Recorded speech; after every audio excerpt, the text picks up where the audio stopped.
안녕하세요. 코인 넘버원의 윤송아입니다. 2008년도에 세계 경제에 위기가 발생하면서 비트코인이 탄생했는데요. 그로부터 10년이 지난 지금 다시 한번 세계 경제에 위기가 찾아올 것이다 라는 전망이 나오고 있어 우려가 커지고 있습니다. 과연 암호화폐 시장에는 어떤 영향을 줄까요? 코인 넘버원에서 알아보겠습니다.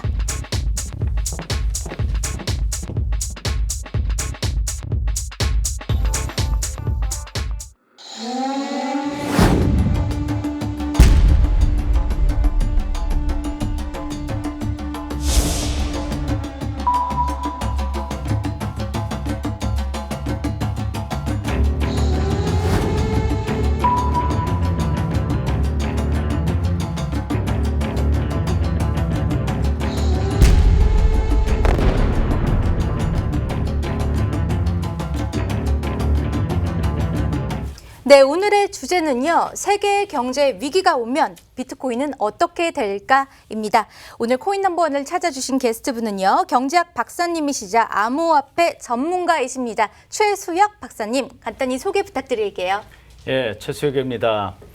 사회경제 시스템을 암호화폐 접목시키고 있는 심버스라고 하는 메인넷을 개발하고 있는 최수혁입니다.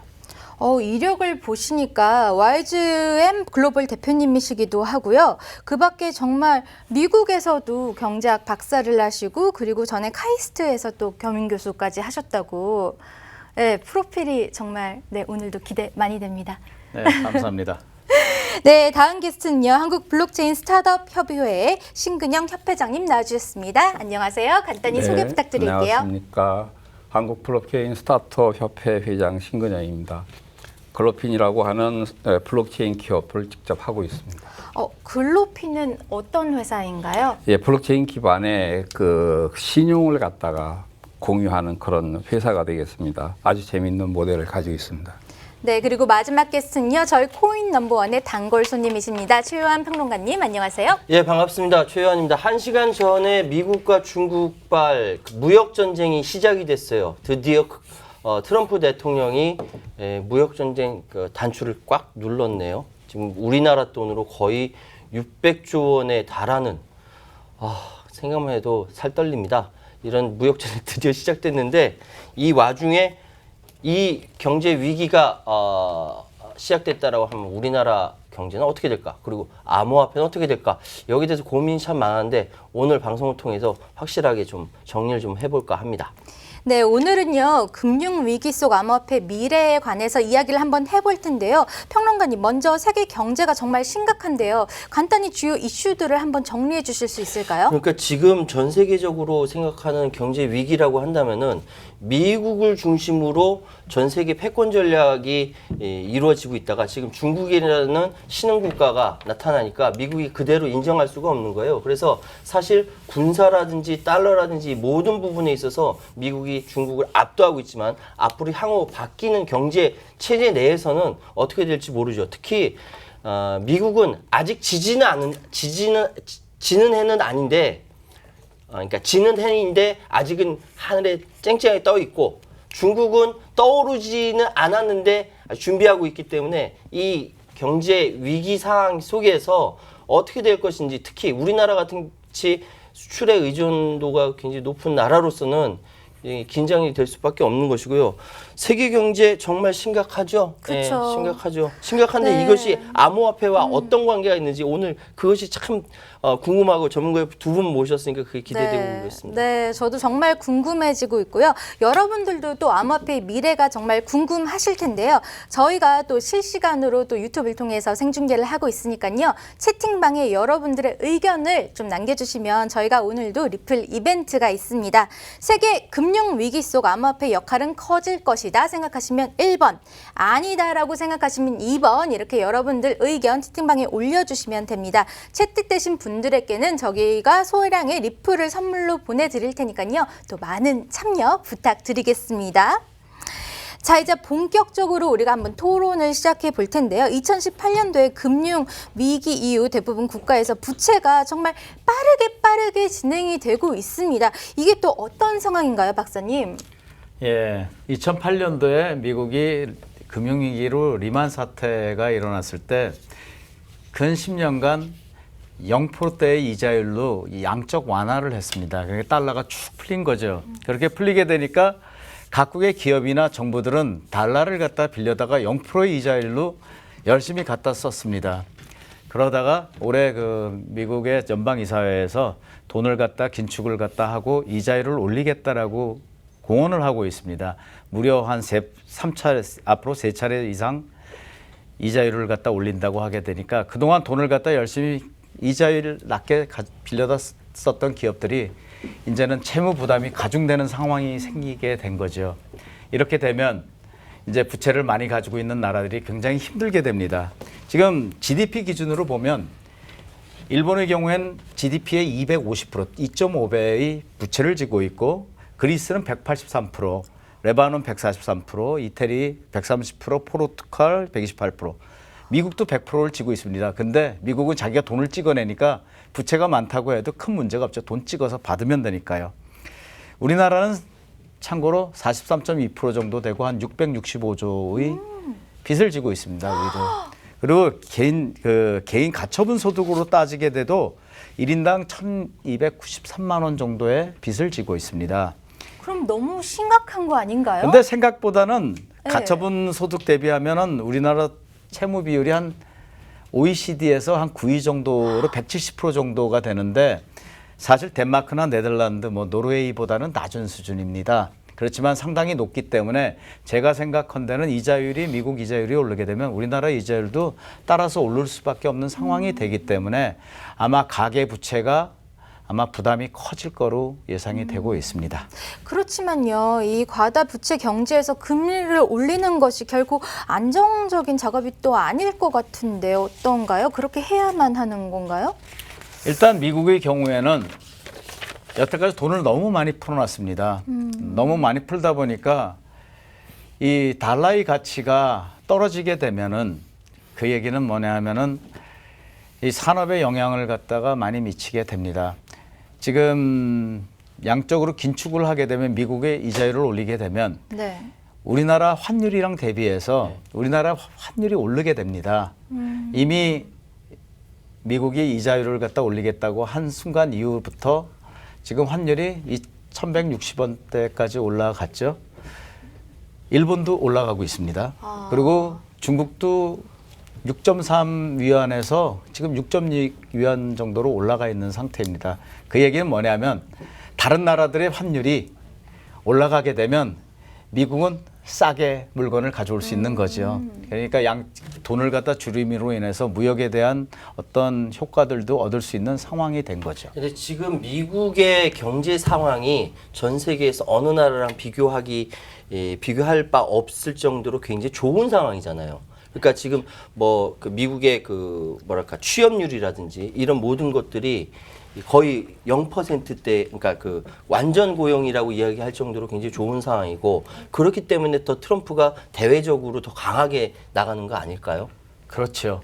사실 어떻게 보면은 경제라고 하는 것들이 동맹의 관계에서 이루어지고 있는 경우가 많습니다. 예. 예를 들어서 미국이 달러의 이자율을 갖다가 올렸을 때 양적 완화에서 긴축으로 가게 되면은 일본이 어떻게 영향을 받을 건가 하는 것들이 되게 관심사 중에 하나예요.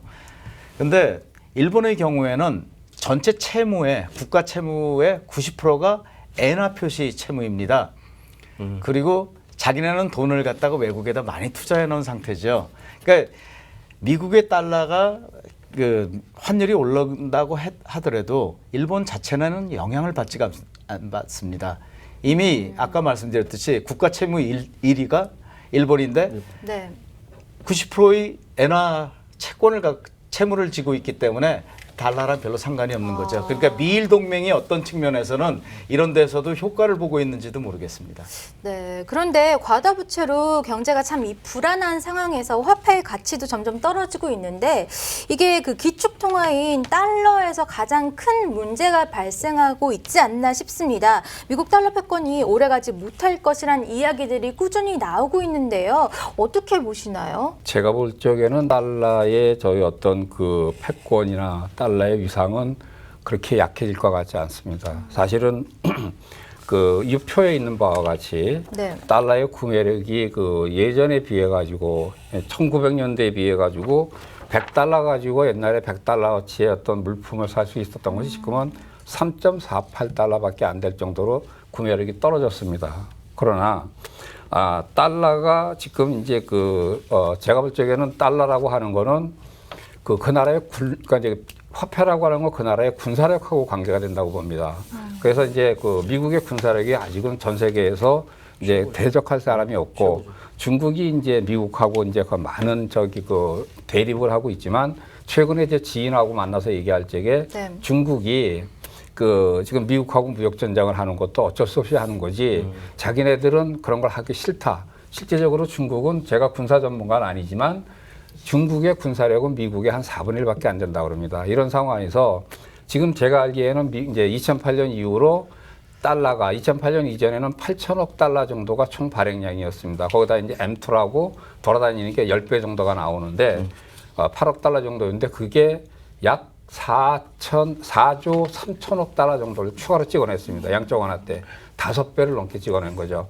그러니까 미국에서도 이 돈을 걷어들이지 않으면 안 되는 상황이죠. 그러다 보니까 지금 이제 자기네들이 완전 고용을 잃을 정도로 경제 상황이 좋을 때 금리를 올리면서 돈을 갖다 회수하는 전략. 결과적으로 이제 1997년 금융위기 왔었죠. 우리나라 IMF. 2008년 금융위기 왔죠. 10년 단위로 전 세계가 돈을 좀 모아놓으면 털어먹습니다. 미국 사람들이. 털어먹을 때가 된 거죠. 그러니까 트럼프가 그런 와중에 또 예측 불가의 그 대통령을 뽑아가지고 그쵸. 미국에서 아주 재밌는 현상이 벌어지지만 다른 나라한테는 무척 괴로운 현상이 되는 겁니다. 아이고. 이런 상황입니다. 제가 볼 적에는. 그래서 달러의 어떤 파워나 이런 것들은 네. 과거에도 달러가 그 가격이 떨어질만 하면 옛날에는 근본위로 이제 달러를 갖다 발행을 하다가 이제 이게 달러로. 1900 71년. 근본위 제도를 갖다 포기했지 않습니까? 결국은 그 이후로는 사실은 달러가 석유하고 연동이 됐거든요. 그러다 보니까 지금 호르무즈 해협을 갖다 이란이 이제 봉쇄한다고 할 적에 그거 갖다 지금 군사적으로 대립할 정도로 그러니까 달러 위상이 흔들릴 때만 되면 그 다음서부터는 이제 미국이 아랍에서 긴장을 갖다 고조시켜 가지고 일부러 금융위기를 미국이 일으켰는데 네. 미국이 수많은 달러를 갖다 발행해서 세계에 뿌렸는데 그 돈이 다시 미국으로 갔습니다. 중국만 해도 다른 나라만 해도 전부 미국의 국채를 샀어요. 결과적으로 발행해가지고 빚 정리하고 돈은 다시 자기 나라에 들어온 상황인데 어쨌든 간에 국채를 갖다 발행을 했으니까 이걸 갖다가 정리를 해야죠. 저는 이렇게 제가 짧은 지식을 이렇게 봅니다만 그래서 이제 달러의 가치나 이런 것들은 크게 문제는 없지 않을까 생각을 합니다. 협회장님 짧은 지식 아니고요. 지금 오비 인사이트님이 미국은 경상수지 적자여서 부채를 쌓아서 휴지 조각인 달러를 찍어내고 갚고 있는데 불합리하다고 느낀 나라 없는가요? 라고 질문을 하셨어요. 근데 불합리하죠. 불합리한데 지금 세계 질서라는 것이 무엇을 중심으로 돌아가냐면 미국의 방금 협회장님께서 말씀하신 군사적인 힘, 달러의 힘이 최고인 세계가 되어 있지 않습니까? 그러니까 누가 뭐라고 불합리하게 이야기하더라도 찍소리 못하는 거예요. 오비인사이트님께서 당연히 말씀하셨던 대로 당연히 이렇게 얘기하면 불합리하고 화가 나죠. 하지만 우리나라 어떻습니까?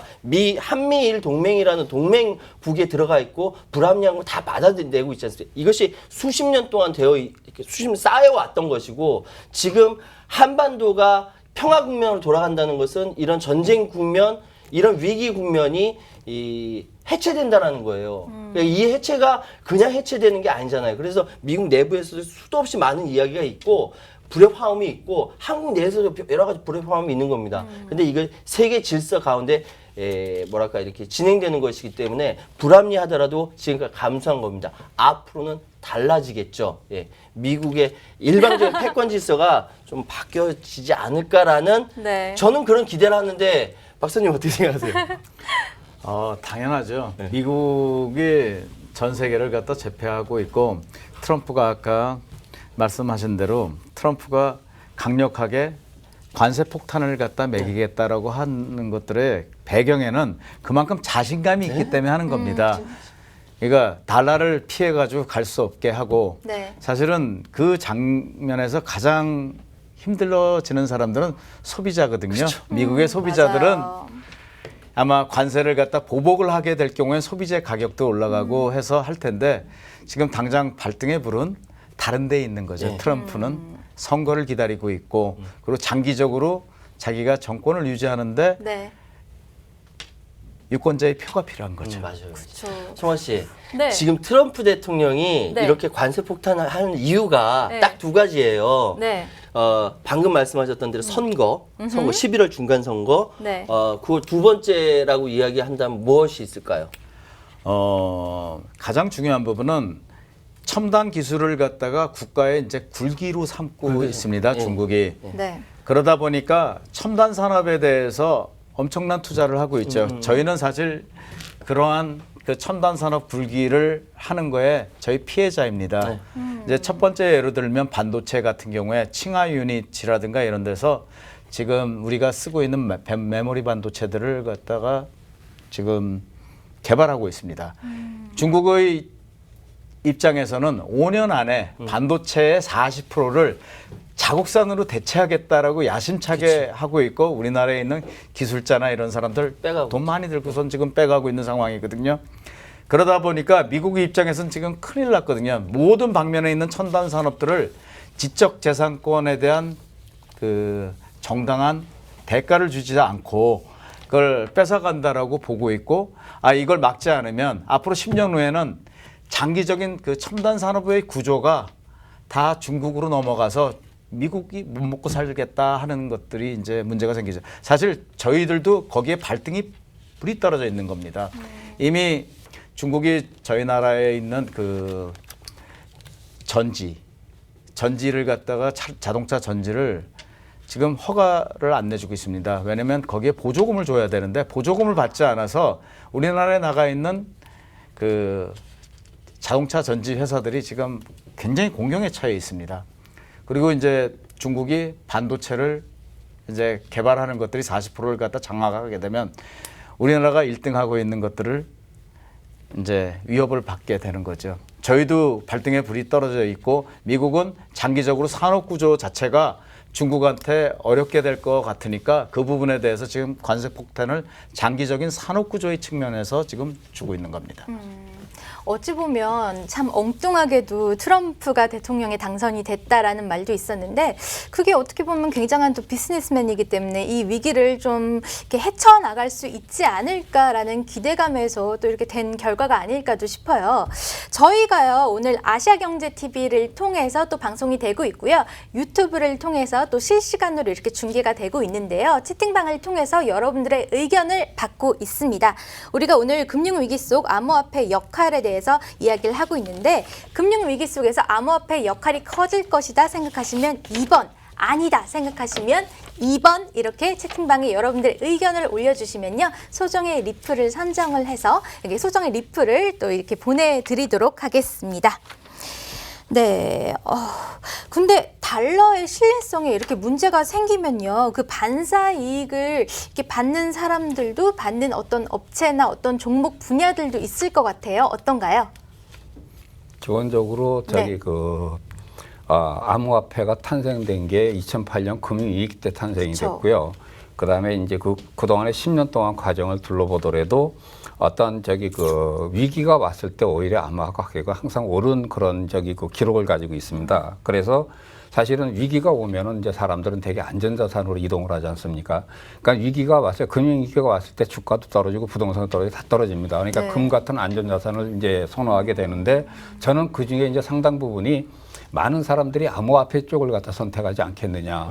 결과적으로 이제 암호화폐의 어떤 가격이나 이런 활용도가 더 높아지는 기회가 되지 않을까 이렇게 생각을 하고 오히려 이제 이런 시기에 암호화폐에 그 장기적인 투자를 하시는 게 좋지 않을까 이렇게 좀 생각을 하고 있습니다. 예.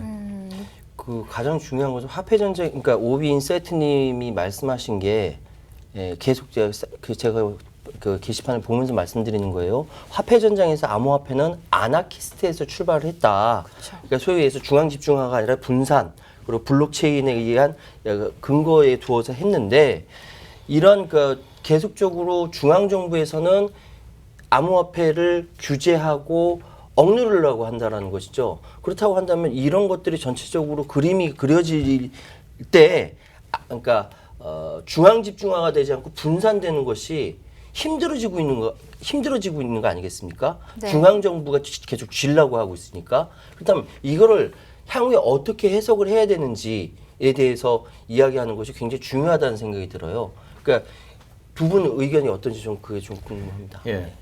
뭐 비트코인을 보게 되면은 아무도 거기에 대해서 권리를 가지고 있는 국가가 없습니다. 없어요. 그 그렇죠. 얘기는 뭐냐면 무정부주의이기도 하지만 누구도 그것에 대해서 권리를 주장할 수 있는 국가가 없습니다. 네. 그렇게 되다 보니까 국가의 이익이랑 중립되어 있는 거죠. 나는 중립적인 어떤 화폐가 나갔다는 얘기고 그 얘기는 가치를 보존하는데 국가의 정책과 무관하게 되어 있다는 거죠. 근데 그거를 규제를 하려고 한다고 하는 자체가 무의미하게 된 거죠.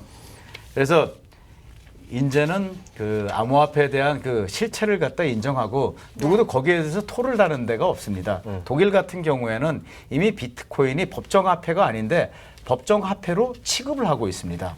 독일이 그 정도까지 갔다라고 보면 유럽에 있는 대부분의 국가는 이제는 비트코인은 법정화폐로 취급을 하고 있습니다. 근데 우리나라는 이게 작년 9월부터 TF 가동해가지고 뭐 어떻게 하겠다는데 아직 대책이 안 나오고 있잖아요.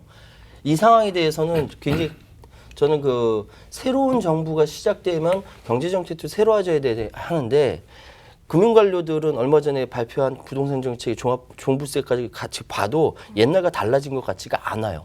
그런 차원에서 좀 답답하긴 한데 이번에 계속적으로 규제 정책으로 계속 갈까요? 저는 조금 이제 그 다른 시각으로 보는데요. 네. 이 블록체인하고 암호화폐의 탄생 배경 자체가 보면 저는 블록체인이 어떻게 보면 이제 전 세계를 하나로 묶는 기폭제가 되지 않을까 이렇게 생각을 합니다. 우리가 이제 인류의 역사를 살펴보면 처음에는 가족들끼리 동굴에서 모아서 살았습니다. 그러다가 동네를 이뤘고요. 그다음에 부락을 이루고 그다음에 작은 소왕국을 이뤘다가 현재 국가가 된 겁니다. 이 발전 과정을 쭉 살펴보면 결국은 인간의 활동 영역이 넓어지고 교육이 많아졌을 때 이게 이제 결국은 이제 넓어지는 거거든요. 지금은 전 세계가 거의 다 그 일일 생활권에 들어가 있는 이런 상황에서 결국은 각종 교육이나 물물 교환이나 이런 거래가 하나의 화폐로 통일이 되는 걸 기폭으로 해가지고 블록체인이라고 하는 게 결국은 전 세계를 하나로 묶는 세계화가 되는 게 아니냐 이렇게 이제 다른 사람한테 설명을 하고 있습니다. 그렇게 봤을 때 지금 어느 한 나라에서 뭘 갖다가 규제를 한다고 하는 거는 의미가 없어요. 그쵸. 지금 블록체인을 어느 나라가 규제할 수 있겠습니까? 미국에서 규제한다고 해도 미국 이외의 나라에서 쓰는 거 말입니다. 그렇기 때문에 그러니까 미국이란 나라가 참 합리적이라는 생각이 드는 게 이런 문제가 생겼을 때도 무턱대고 규제하지 않아요. 우리나라처럼 ICO 하지 말아라. 그 다음에 이제 여기에 관계되는 사람들을 전부 다 도덕적으로 문제 있는 사람으로 몰지도 않고 네. 제가 한국 스타트업 블록체인 스타트업 협회를 만든 목적 자체가 제가 블록체인 기업을 세우고 그 다음에 이제 사업자 등록증을 받아서 은행에 가니까 계좌를 안 만들어줘요. 무슨 어느 은행이라고 말씀드리셨죠. 그래서 다른 은행 갔다 또 안 만들어줘요. 왜 안 만들어주냐 그랬더니 위에서 지시가 내려와가지고 정관을 보더니 암호화폐하고 블록체인이란 말이 들어가 있으면 안 만들어주는 거예요. 기업이 계좌가 없으면 사업을 못 하잖아요. 그래서 이제 화가 나가지고 이제 여기저기 연락을 하니까 이제 제가 아는 지인 도움으로 이제 결국은 저는 이제 계좌를 텄습니다만은 네. 이게 어떻게 보면 사회 경험이 없고 인맥이 없는 젊은 사람들은 잘못하다가 회사를 갖다가 접을 것 같더라고요. 그래서 이건 아니다. 이게 블록체인 산업이 우리나라 젊은이들이 전 세계에 도전할 수 있는 아주 유일한 기회라고 당군 이래에 최초로 다가온 기회라고 보고 있는데 이걸 막아서는 안 되겠다. 그래서 이제 몇몇 뜻 있는 사람들이 모여서 만든 게 저희 이제 한국 블록체인 스타트업 협회입니다. 그래서 이제 젊은 기업들이 한 100여 개 가입돼 있는데 앞으로도 이런 스타트업들을 갖다 좀 지원할 그런 생각을 많이 하고 있고요. 그래서 지금 말씀드리다 보니까 협회 네. 설명까지 여기서 좀 샜는데 이해해 주시고 다음 질문으로 가시죠. 근데 사실 진짜 계좌 하나 만드는 것도 너무 쉽지가 않아요. 조금 불편하게 만들어 놨는데 그래서 또 드는 생각인데요. 각 국가들은요. 화폐의 발행과 어떤 이 독점권이라는 어마어마한 유혹이죠. 이거를 뿌리치는 게 정말 쉽지가 않을 것 같아요. 어떤가요? 예. 화폐에 대한 독점권, 화폐라는 단어를 갖다 암호화폐라고 쓰는 거에 정부가 왜 알레르기를 갖다가 일으키냐 하면 화폐라고 하는 것들이 공권력이 발행했던 거거든요. 네. 거기에 대해서 화폐라는 단어를 쓰는 거에 대해서 알레르기를 일으키는 거죠. 근데 이제 화폐가 블록체인 때문에 국가나 공권력이 점유물이 안 되는 거죠. 여기에 가장 힘든 문제가 있습니다. IMF 총재를 하고 있는 라가르트 총재가 애초에 암호화폐는 자금 세탁이나 테러 자금 조달에 이용했다.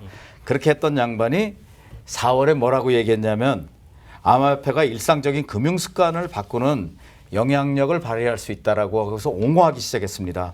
그래서 암호화폐가 이제 저축하고 투자하고 지불하는 방식으로 우리 생활에 영향을 미치겠다라고 갑자기 입장을 바꿨어요. 그 얘기는 뭐냐 하면 지난 몇 달 동안 올 4월에 그런 얘기를 했는데 그때 이미 이 비트코인의 파괴력을 이해하게 된 거죠.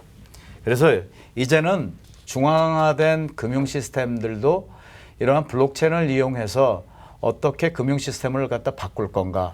더 중요한 거는 한 나라가 아니고 여러 나라가 권역으로 쓸 수 있는 그런 모델들로 나타나지 않을까 하는 게 제 생각입니다. 그런데 지금 각 국가의 어떤 디지털 화폐 발행이 조금씩 또 시작되고 있습니다. 근데 이게 프라이빗 블록체인 기반으로 하더라도 국가의 디지털 화폐 발행은 현재의 실물 화폐를 어떤 능가하는 이런 장점들도 있을 것 같은데 또 어떻게 바라보시나요? 예, 저는 개인적으로 만약 단일 국가가 네. 암호화폐를 제일 먼저 만들어서 이미 뭐 다른 마샬 제도 같은 데는 소보리는 암호화폐를 갖다가 발행하기로 되어 있고 그렇지만은 중국의 예를 갖다가 보면은 이미 중국에서는 그 밑에 있는 그 전자카드 연구소가 요번에 특허를 갖다 21개나 등록했습니다. 그리고 아마 제일 먼저 전자화폐를 도입하지 않을까 하는 생각을 하고 있는데 그 이유는 거래가 투명해질 수가 있습니다. 이게 암호화폐는 블록에다가 계정에 거래하고 있는 것들을 쓰고 있는 거기 때문에 중국의 경우에는 이미 그 계정을 만들 때 지금 비트코인 같은 경우에는 다 익명성이 보장되고 있지만은 네. 그 지금 ISO 표준 중에 X 표준이라고 하는 게 있습니다. X 표준에는 각 계정이 가지고 있는 사람이 내가 누구다라고 하는 신원을 갖다 밝히게 되어 있어서 중국의 경우에는 아마 IS 표준을 갖다 사용하게 되면 투명한 거래, 조세 징수, 그리고 오. 사회적인 효율성을 갖다 제고하고 뭐 정부에 돈 쓰는 거 이런 거 다 추적이 가능하게 되거든요. 중국의 입장에선 국가를 컨트롤하는데 중요한 그쵸. 수단으로 쓸 수 있다는 거죠. 오히려 그러면 정부 쪽에서 더 좋은 거네. 디지털 화폐 발행이 어떻게 보면 더 국민을 통제할 수 있는. 그 송아 씨가 질문했던 질문의 요지가 디지털 화폐 발행과 현재 실물 화폐의 능가하는 이점이라고 얘기했는데 이 질문의 방향이 조금 뭐랄까 잘못이라기보다 좀 달리 생각해야 될 것 같아요. 자유로운 개인의 인권과 이 모든 권리를 국가가 통제하는 것은 잘못된 거예요. 예. 국가는 어디까지나 자유로운 개인의 권리와 인권을 보호하기 위한 수단으로 존재하는 것이지 개인이 국가를 위해서 존재하는 거 아니거든요. 정반대로 생각해야 된다는 생각이 들고요. 그리고 디지털 화폐 발행이라는 이 자체가 사실은 디지털 화폐는 많이 있어요. 근데 지금 우리가 관심을 갖고 있는 것은 블록체인을 중심으로 하는 암호화폐를 이야기하는 건데 네. 암호화폐라는 것이 국가의 통제로부터 벗어나려고 하니까 각국에서 규제하려고 하고 특히 중국같이 중앙 집중화되어 있는 권력들, 러시아라든지 이런 데에서 집중적으로 견제하고 있는 것이죠. 근데 그것이 견제가 될 것이 안 된다라는 것이죠. 네. 암호화폐의 기본 정신은 맨 처음 시작 자체가 익명성과 분산성이에요. 그러게요. 권력이 원래 완전히 쥐고 반대되는, 흔들려고 하는 그것보다 반대된 것부터 시작한 거고 그렇기 때문에 그 시작은 언제 만개하게 그냥 2009년에 시작됐는데 이때 뭐가 있었습니까? 오큐파이 월스트리트 1%밖에 되지 않는 권력 집중주의자들에 대해서 공격을 시작하는 것부터 시작된 거잖아요. 네. 그렇기 때문에 반대로 생각하셔야 된다는 말씀드립니다. 예, 이제 그러게요. 국가의 네. 화폐나 이 법정화폐하고 이제 암호화폐하고의 어떤 관계를 따질 때 반드시 이제 생각하셔야 되는 게 국가는 화폐 발행권을 가지고 있어야 나라의 경제를 갖다 운영할 수 있습니다. 화폐를 갖다가 더 찍느냐 덜 찍느냐 금리를 올리느냐 내리느냐를 가지고 물가를 잡고 하는데 저는 이제 근본적으로 이 암호화폐라고 하는 게 저기 그 법정화폐하고 공존하지 않겠느냐 이런 생각을 합니다. 그래서 지금 아프리카 같은 경우는 전 아프리카 인구의 70%가 물리적으로 은행하고 접촉을 할 수 없는 데 살아요. 네. 근데 이렇게 70% 되는 인구가 그다음에 전 세계에서 74억 명 중에서 25억 명이 지금 은행 계좌가 없습니다. 그 정도로 이제 소외된 사람들이 있는데 이런 사람들도 전부 핸드폰은 가지고 있는 거죠. 네. 그렇기 때문에 이런 사람들한테 암호화폐에 지갑을 하나씩 준다는 거는 계좌를 하나씩 주는 거하고 똑같거든요. 그래서 암호화폐가 가지고 있는 여러 장점 때문에 저기 그 결국은 이제 저기 그 암호화폐가 발전하고 커나갈 거라고 보는데 네. 결국은 국가도 내 나라를 통제하고 관리하기 위해서는 법정화폐 관리를 안 놓을 겁니다. 그러다 결국은 이게 이제 공존하지 않겠는가 하는 게 제가 보는 시각입니다. 그러니까 제가 걱정하는 부분은 바로 저 협회장님께서 말씀하셨던 그런 공존의 과정을 거치게 될 것 같은데 네. 이것이 공존하는 과정에서 그냥 공존하지는 않는다라는 것이죠. 예를 들어서 방금 말씀한 정말 제대로 그 표현하셨는데 지금 난민들도 스마트폰을 갖고 있지 않습니까? 예멘에서 우리 제주도로 넘어온 난민들 다 스마트폰 갖고 거기서 정보 가지고 자기 살 길 찾아가고 그러고 있는데 그 사람들이 갖고 있는 유일한 정보가 스마트폰이라고 한다면 그걸 통제하겠다는 게 국가 권력이거든요. 법정 화폐 발행권을 놓지 않겠다라는 국가 권력이 여전히 하고 있는데 이 충돌이 네. 앞으로 미래에 어쩌면 권력 투쟁의 하나의 기폭제가 되지 않겠느냐 그런 걱정도 하고 있어요. 네, 맞습니다. 그 부분이 누가 암호화폐를 발행하는가 하는 것들이 가장 중요한 거고 그 발행 주체가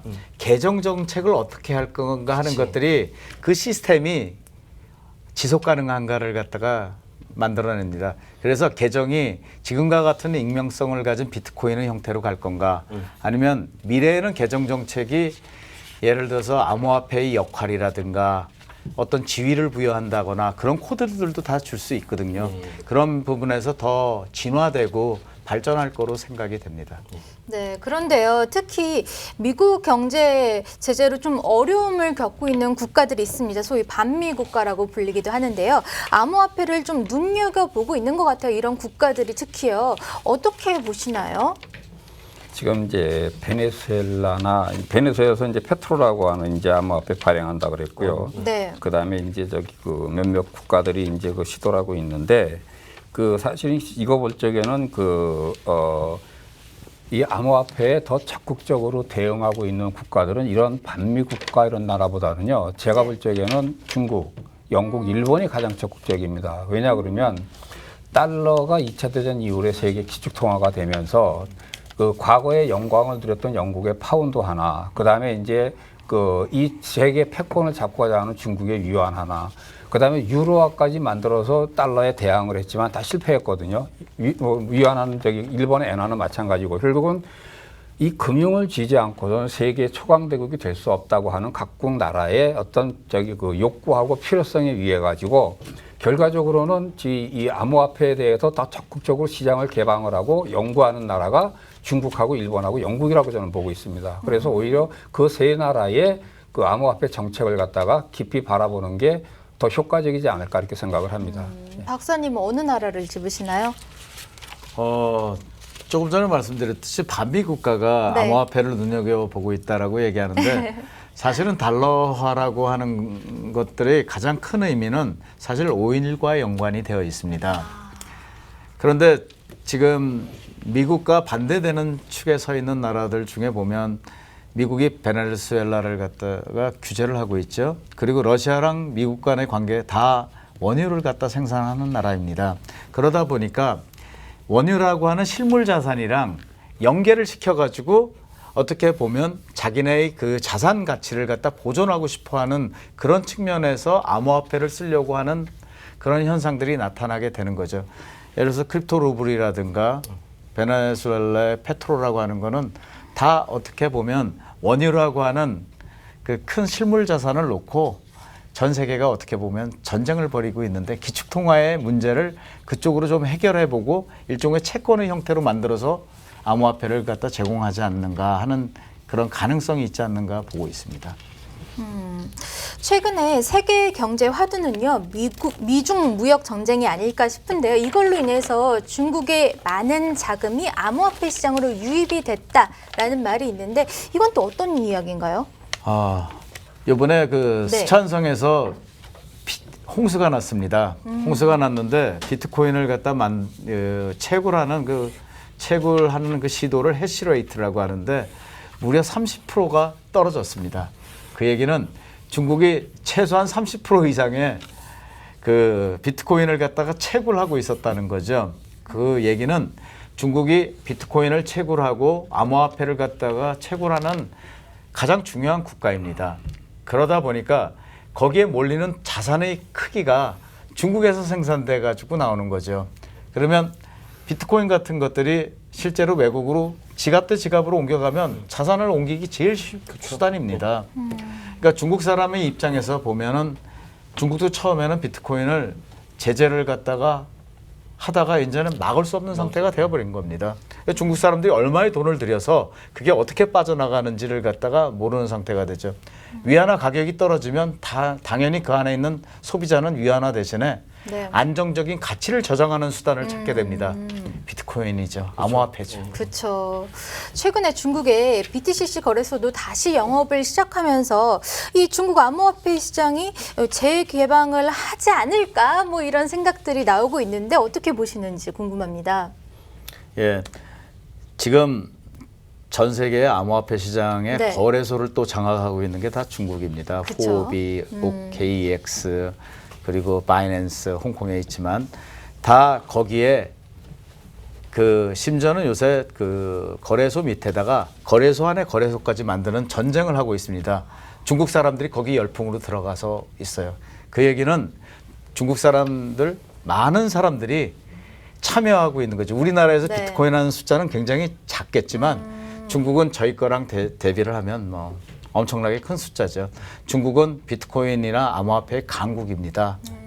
그리고 중국이 제재를 한다고 하지만 한국에 와서 이 암호화폐 행사하는 많은 회사들이 중국 회사들입니다. 그렇죠. 그러니까 레귤레이션하고 못하게 한다고 하는데 한국에서 하고 있거든요. 그러게요. 예, 그거는 중국 정부가 어느 정도 수준까지는 내버려 두고 그게 국가에 정말 문제가 생긴다고 하면 그 시점에서 이제 규제를 하게 되겠죠. 그러니까 국가 권력에 대해서 도전을 하는 정도의 그 위험성이 있다라고 한다면 중국은 당연히 이렇게 그 제재를 할 텐데 그렇지 않은 상태. 그러니까 소위 해서 달러 기준 통화가 저물고 오히려 다른 쪽으로 힘이 쏠리게 된다면 오히려 박수를 치겠죠. 중국 정부 충분히 그러고도 남는다고 생각하고요. 근데 문제는 네. 이렇게 중국 정부가 발전하고 중국 정부를 위시로 이게 전 세계적인 암호화폐 시장이 형성이 되고 발전하고 있는데 우리나라는 지금 손을 놓고 있다는 생각이 들어서 그래요. 그런 걱정이 굉장히 들거든요. 앞으로 발전할 수 있는 여지가 충분함에도 불구하고 손 놓고 있는 현재 상황에 대해서는 어떻게 생각하십니까? 저는 사실 작년부터 시작해가지고 올해 정부가 대응하고 있는 그 상황에 대해서 굉장히 실망을 많이 했는데 최근에 좀 고무적인 현상을 갖다 몇 가지 정책을 갖다 보게 됐는데 정부가 산업 분류를 했다는 겁니다. 네. 그제 신문에 보니까 암호화폐에 대해서 거래업, 소프트웨어 개발업, 뭐 게임에 사용하는 거 네 가지로 구분을 했더라고요. 산업을 분류했다라고 얘기하는 거는 각종 법안에 대해서 거기에 되는 참여자들한테 어떠한 정책을 시행하기는 가장 토대를 만들었다는 거거든요. 그런 측면에서는 우리나라 정부도 이제 암호화폐에 대해서 산업적으로 대응하고 정책적으로 대응할 수 있는 전기를 마련했다고 생각합니다. 그거 참 고무적인 일입니다. 협회장님께서 보시기에도 중국 암호화폐 시장 재개방이 임박했다고 또 보시나요? 거의 임박을 한 수준이 아니고요. 네.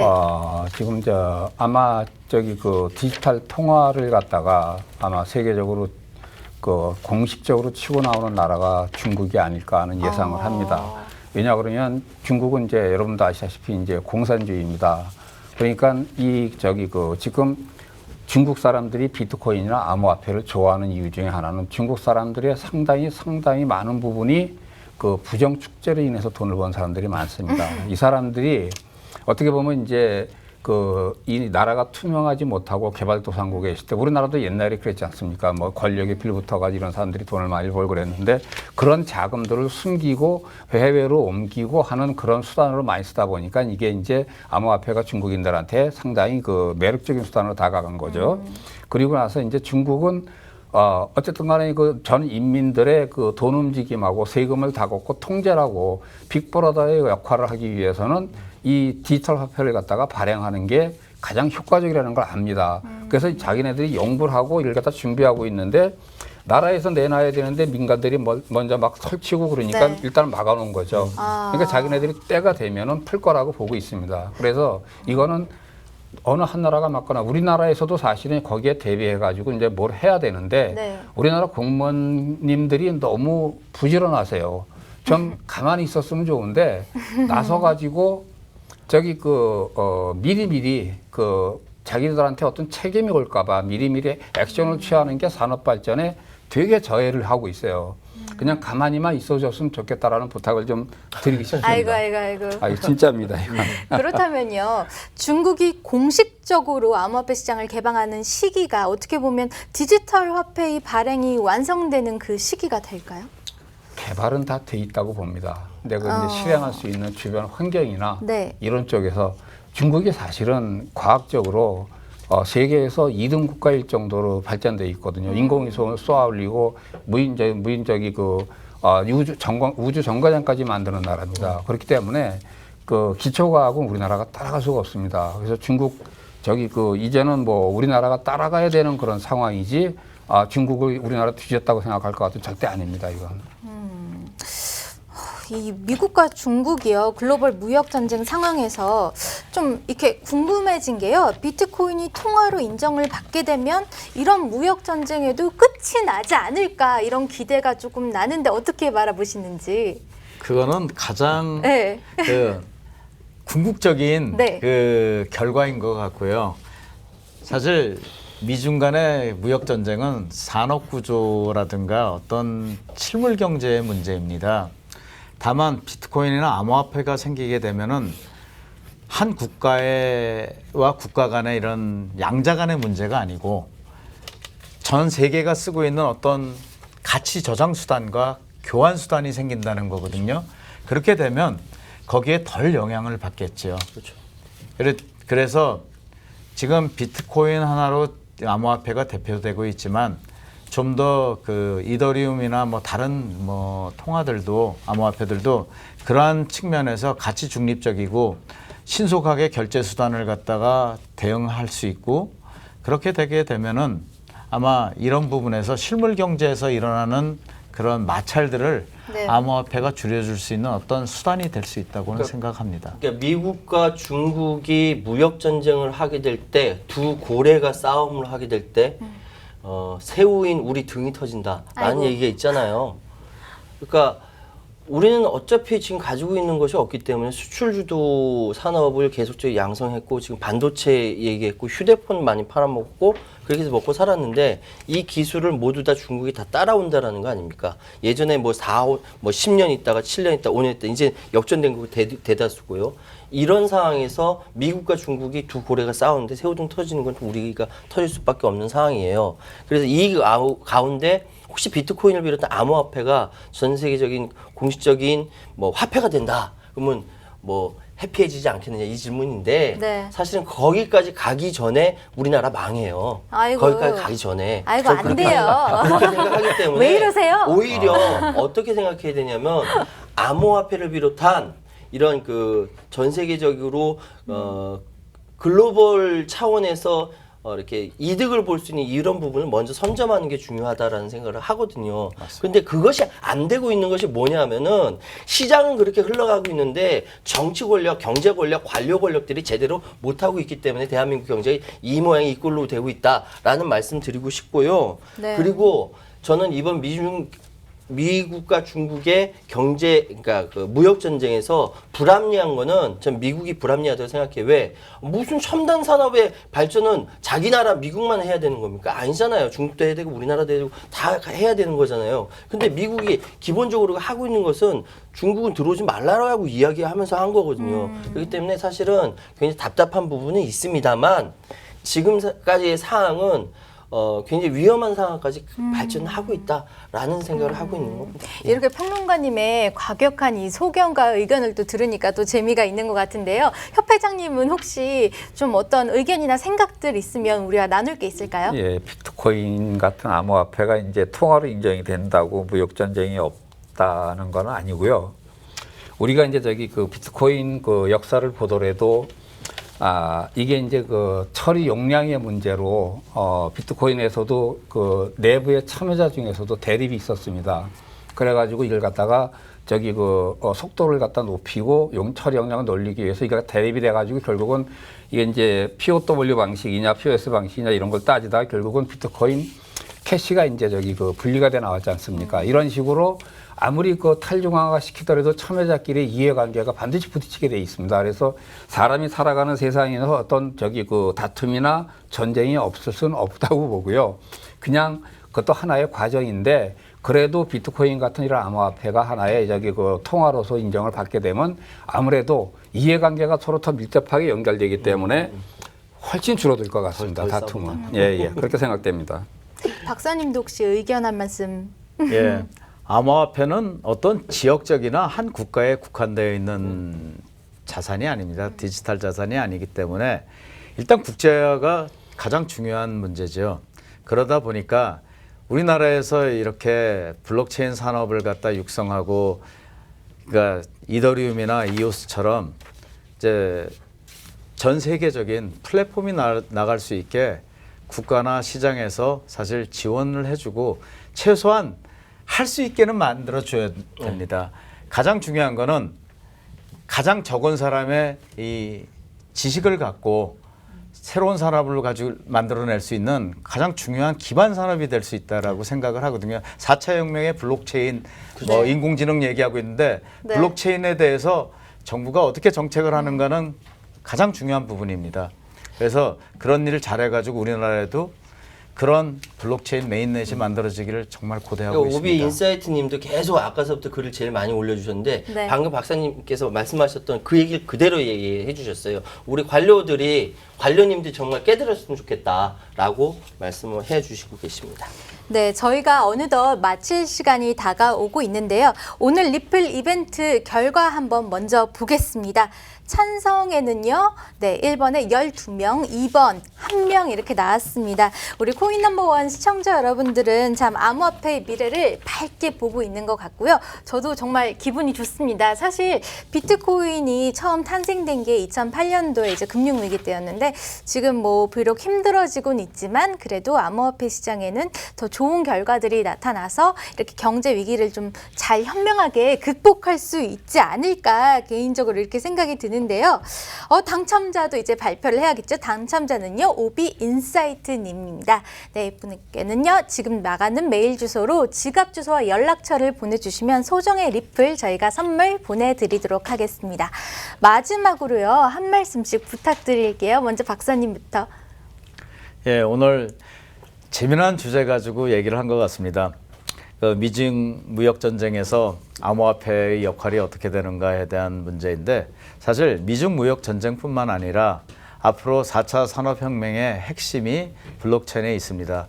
탈중앙화되어 있고 그리고 앞으로 보다 빨리 발전할 수 있는 산업이기 때문에 정부의 전폭적인 지원을 갖다 부탁드리겠습니다. 네, 협회장님도 한 말씀 부탁드릴게요. 예, 그 암호화폐와 비트코인의 미래는 밝습니다. 지금 투자하셔서 많은 분들이 10분의 1 토막 나고 힘들어하시는 분들이 많은데 긴 안목을 보고 투자하시길 갖다 부탁드리겠습니다. 네, 평론가님도 딱 한마디만. 딱 한마디. 하여튼 암호화폐 잘 될 거예요. 우리 이 시간에 같이 방송을 보셨던 시청자 여러분께서는 현명하신 겁니다. 네, 우리 그럼 다 같이 인사 한번 할까요? 코인 넘버 원. 원! 다음 주 금요일 날 1시에 뵙겠습니다. 바이바이. 다음 주에 봬요. 네, 수고하셨습니다. 수고 많으셨습니다. 수고 많으셨습니다. 예, 예.